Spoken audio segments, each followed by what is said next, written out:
Last class में हमने फर्श सज्जा किया था, जिसमें स्थायी फर्श सज्जा कैसी होती है और अस्थायी फर्श सज्जा कौन सी होती है, ये हमने एक्सप्लेन किया था। आज हम करेंगे कला के तत्व।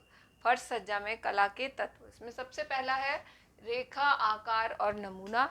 जो भी हम रेखाओं का इस्तेमाल करते हैं, आकार का इस्तेमाल करते हैं और नमूने का इस्तेमाल करते हैं, वो हम जिस कमरे में कर रहे हैं उस कमरे के अनुरूप होना चाहिए। उस कमरे का आकार, उसकी आकृति क्या है, उसका सज्जा शैली क्या क्या है, उस कमरे में प्रकाश व्यवस्था कैसी है, उस कमरे के मतलब क्या उपयोग है उसका, उसके हिसाब से हमें रेखाओं का, आकार का और नमूने का इस्तेमाल करना चाहिए कि कमरा कैसा है। कमरे को ध्यान में रखते हुए हम इन कला के तत्वों का इस्तेमाल करें। मतलब जो भी हम नमूना बना रहे हैं, ऐसा नहीं होना चाहिए कि जैसे कमरा छोटा है और हमने पूरे जो फर्श है उसमें पूरे में रंगोली बना दी, अब चलने की स्पेस नहीं है, ऐसा नहीं होना चाहिए। और वो कमरा बड़ा है, डिज़ाइन कमरा छोटा है, डिज़ाइन बड़ा है, तो वो अनुपात में सही नहीं लगेगा। इसी तरह से कमरा बड़ा है, रंगोली बिल्कुल छोटी सी बना दी, तो वो भी सही नहीं लगेगी। तो हमारा जो डिज़ाइन है, हमारी हम जो रेखाओं का इस्तेमाल करते हैं, आकार का इस्तेमाल करते हैं, और या हम उसका नमूने का इस्तेमाल करते हैं, वो कमरे के अनुरूप होना चाहिए। कमरे का क्या आकार है, क्या अनुरूप है, क्या उसका प्रयोग है, कमरे की में प्रकाश व्यवस्था कैसी है, ये सभी चीज़ें ध्यान में रखते हुए हम अपना डिज़ाइन बनाएं। या हम जो फर्श का डिज़ाइन है, हम जो चाहे वो स्थाई हो चाहे अस्थाई हो, फर्श में जैसे हमने टाइल्स लगाई हैं, तो टाइल्स जो बड़े कमरे में बड़ी बड़ी टाइल्स लगाइए, डिज़ाइनर टाइल्स लगाइए। अगर छोटा कमरा है तो प्लेन टाइल्स ज़्यादा अच्छी लगेंगी, छोटी छोटी और प्लेन टाइल्स हों तो वो ज़्यादा अच्छी लगेंगी। तो वो चीज़ें हमें ध्यान में रखते हुए बनानी चाहिए। इसके अलावा कला के तत्व में रंग का इस्तेमाल भी हम जब करें तो हमें पहले से ही कमरे की दीवारों का रंग क्या है, उस चीज़ का ध्यान रखना चाहिए कि दीवारों का रंग अगर चटक है तो उसके कॉम्बिनेशन के, चाहे से आप चटक रंग का ही फर्श सज्जा करें, मगर उस रंग के कॉम्बिनेशन के हिसाब से हम अपने जो डिज़ाइन है उसका कॉम्बिनेशन लें, या हम जो फर्श सज्जा कर रहे हैं उसका उसके हिसाब से ही चयन होना चाहिए। और इसके अलावा मतलब उसकी जो भी हम डिज़ाइन का सिलेक्शन कर रहे हैं वो कमरे के दीवारों की के रंग के हिसाब से होना चाहिए। कमरे का जो रंग है उसके हिसाब से होना चाहिए। फिर है अभिव्यंजना। अभिव्यंजना मतलब हम जो भी डिज़ाइन बना रहे हैं, जो भी सज्जा कर रहे हैं, उससे हमारे विचार व्यक्त हो रहे हैं, तो हमारी अभिव्यक्ति कैसी है, हमारे विचार, हमारे उद्देश्य, हमारे लक्ष्य, वो सब उसको प्रकट करने चाहिए। जो हमारा डिज़ाइन है उसके हिसाब से हमें हमारे विचार, हमारे भाव, हमारे जो लक्ष्य हैं वो सब उसमें प्रदर्शित होने चाहिए। अब अपन करेंगे अस्थाई फर्श सज्जा। अस्थाई फर्श सज्जा में सबसे पहला है अल्पना। अल्पना मतलब फूलों से जो हम सजावट करते हैं वो अल्पना होती है। जब हमें एकदम जल्दी से कोई सजावट करनी है तो हम फूलों का इस्तेमाल करते हैं।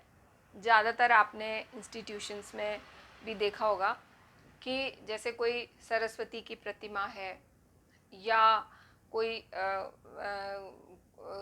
कोई इम्पोर्टेंट पर्सन की कोई प्रतिमा है, तो उसके आगे हम बड़ा सा वो एक टब नुमा आकार का कुछ वो लेते हैं, फैला हुआ पुष्प सज्जा के लिए आकार का कुछ पात्र लेते हैं और उस पात्र में हम पानी भर देते हैं। पानी भर के हम रंग संयोजन करके, मतलब रंगों को ध्यान में रखते हुए, रंग की कलर स्कीम को ध्यान में रखते हुए हम फूलों को उसमें तैरा देते हैं, या पत्तियों से हम डिज़ाइन बना के उसमें तैरा देते हैं। उसके बीच में तैरने वाले दीपक हम लगा देते हैं और दीपक जला देते हैं। वो बहुत ही सुंदर लगता है, बिल्कुल जल्दी से हो जाता है। वो पुष्प सज्जा जल्दी से हो जाती है, जिसको हम अल्पना कहते हैं, और बहुत अच्छा और बहुत ट्रेडिशनल लगता है। तो ये ज़्यादातर आप बड़े बड़े इंस्टीट्यूशंस में आप ये वाली सज्जा देखेंगे। इसके अलावा हम फर्श पे भी सज्जा करते हैं, जैसे कि वही है कि कहीं कोई प्रतिमा है या कहीं कोई वेलकम वाला स्थान है, तो वहाँ पर हम फूलों की पत्तियों से, जैसे गुलाबी, सफ़ेद, हरी, है ना, इस तरह से हम हरी पत्तियाँ कैसे ले सकते हैं, जो अशोक की पत्तियाँ, उनको रोल करके, काट के, कैसे भी करके, और गुलाब की पत्तियां हैं, गुलदावदी की पत्तियां हैं सफ़ेद में, है ना, तो ये लाल, सफ़ेद, पीला, हजारे की पत्तियां हैं। इन सब के कॉम्बिनेशन से बहुत ही फ्रेश लगता है। मगर ये जो हम सज्जा करते हैं, ये उसी वक्त तुरंत, जब पत्तियां एकदम ताज़ी टूटी हुई हों, तुरंत हम उनको सजा देते हैं उससे। और उसके बीच बीच में हम दीपक जला सकते हैं उसको। उसमें हम थोड़ा सा पानी का छिड़काव कर देते हैं, जिससे कि वो फ्रेश लगता है। पत्तियों में थोड़े से पानी की ड्रॉपलेट्स आ जाती हैं, तो वो बिल्कुल फ्रेश लगता है। तो उससे हम अल्पना सजा सकते हैं। तो अल्पना जो है वो फूलों की पत्तियों से सजती है। और इसका जो डिज़ाइन होता है, ये मोटा मोटा डिज़ाइन होता है, इसमें बहुत बारीक डिज़ाइन नहीं बनाते हैं। जैसे ये डिज़ाइन बना हुआ है, इस तरह से आप इसको सातिये का रूप भी दे सकते हैं। और इसी तरह से रेखाओं और आकार को मिलाकर हम ज्यामितीय आकार का कुछ भी डिज़ाइन बना लेते हैं, पर वो बहुत बारीकी से नहीं बनता, मोटा मोटा डिज़ाइन बनता है और मोटा मोटा उसका डेकोरेशन हो जाता है, तो वो बहुत सुंदर लगता है। अब दूसरा है मांडना। मांडना जो होता है वो गेरू और सफ़ेदे से हम करते हैं, और गेरू में पानी कम और गेरू ज़्यादा मिलाते हैं, जिससे वो डार्क कलर का बने। और कई बार तो ऐसा होता है कि हम उसमें थोड़ा सा कलर भी मिला देते हैं, जिससे वो एकदम गेरू कलर उसका एकदम उभर के आ जाए। और सफ़ेदा, जो सफ़ेद होता है, उसमें भी हम ज़रा सा कलर, ज़रा सा वाइट उसमें मिला देते हैं, पोस्टर कलर या कुछ भी, तो उससे वो वाइटनेस उसकी आ जाती है। नील नहीं मिलानी है उसमें। तो इसमें हम ऐसे करते हैं कि जो डिज़ाइन होते हैं उसमें जो बैकग्राउंड है उसको तो हम गेरू से पोत देते हैं, और फिर उसके बाद उसमें वाइट से, मतलब सफ़ेदे से बारीक बारीक डिज़ाइन बनाते हैं। और डिज़ाइन जो है वो जितना बारीक होता है उतना ही सुंदर लगता है। और ये बहुत ट्रेडिशनल इसमें टच होना चाहिए डिज़ाइन में। जैसे हमने ये डिज़ाइन की जो आउटलाइन है, वो भी अलग अलग तरह की हम उसकी आउटलाइन कर देते हैं। आउटलाइन प्लेन नहीं छोड़ते, उसमें कुछ कुछ हम डिज़ाइन मान देते हैं। तो ये जो डिज़ाइन होता है, ये मांडने का जो डिज़ाइन होता है, ये बारीक होना चाहिए, पूरा भरा हुआ होना चाहिए।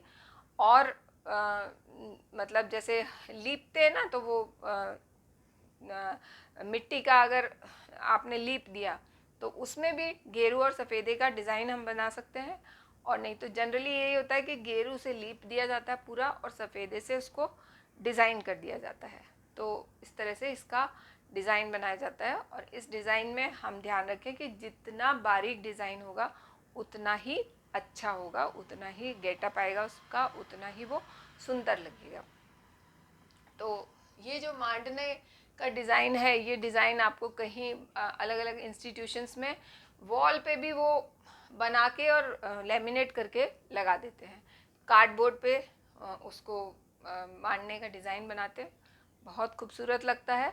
और ये हमारी जो संस्कृति है उसको जीवित रखता है। हमारी ये है लोक कला है ये, और इसको ये जीवित रखता है। और कहीं भी आप गांव में चले जाइए, जब कोई पर्व आता है, कोई दिवाली है, होली है, या कोई और बड़ा पर्व आता है, तो आप देखिए उनके जो कच्चे मकान हैं वो पूरे लिपे हुए होते हैं और उसमें ये तरह तरह के मांडने बने हुए होते हैं। तो ये जो मांडने हैं ये इनका अलग ही रौनक है, अलग ही सुंदरता है और अलग ही ये भाव उत्पन्न करते हैं हमारे अंदर। एक परंपरागत जो भाव होते हैं उनको उत्पन्न करते हैं। तो ये मांडने में हम ये ध्यान रखें कि गेरू और सफ़ेदा, तो गेरू का कलर भी डार्क होना चाहिए, सफ़ेदा भी एकदम सफ़ेद होना चाहिए, पानी पानी वाला नहीं होना चाहिए, नहीं तो वो डिज़ाइन उभर के नहीं आएगा। तो ये ध्यान रखें। उसके बाद है रंगोली। रंगोली में हम ज़्यादातर जो डिज़ाइन होता है हमारा वो बड़ा डिज़ाइन होता है और मोटा मोटा डिज़ाइन होता है और इसमें हम बारीकी से डिज़ाइन नहीं बनाते हैं, क्योंकि बारीकी से अगर हम डिज़ाइन बनाएंगे तो वो जो डिज़ाइन है उसमें वो उतना उभर के नहीं आता है और वो बारीकी इसमें नहीं कर पाते हैं। हम बारीकी हम मांडने में ही कर पाते हैं।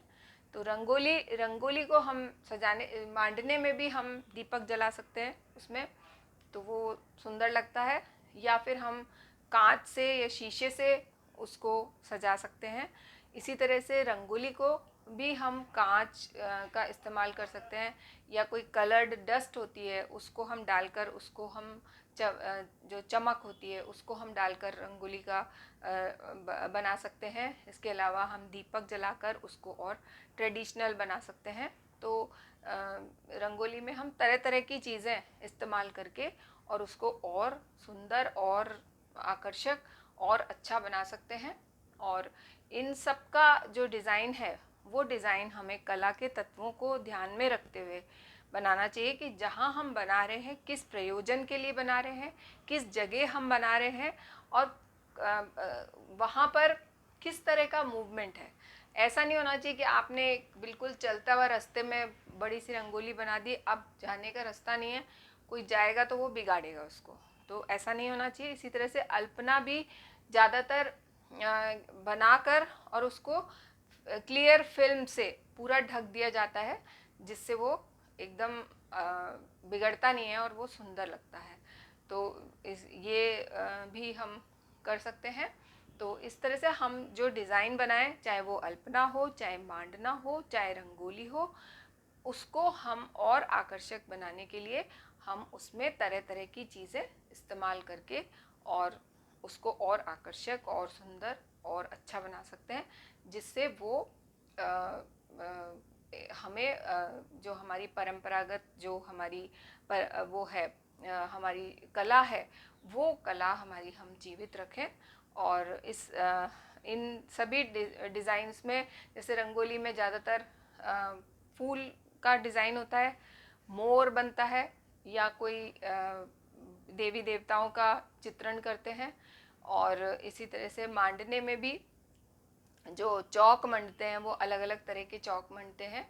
तो वो जो चौक हम मांडते हैं उसमें हमें जो पर्व है उसके हिसाब से हम उस चौक को मांडते हैं। जैसे भाई दूज पे जो है भैया बहन बनते हैं, वो अलग तरह का चौक होता है।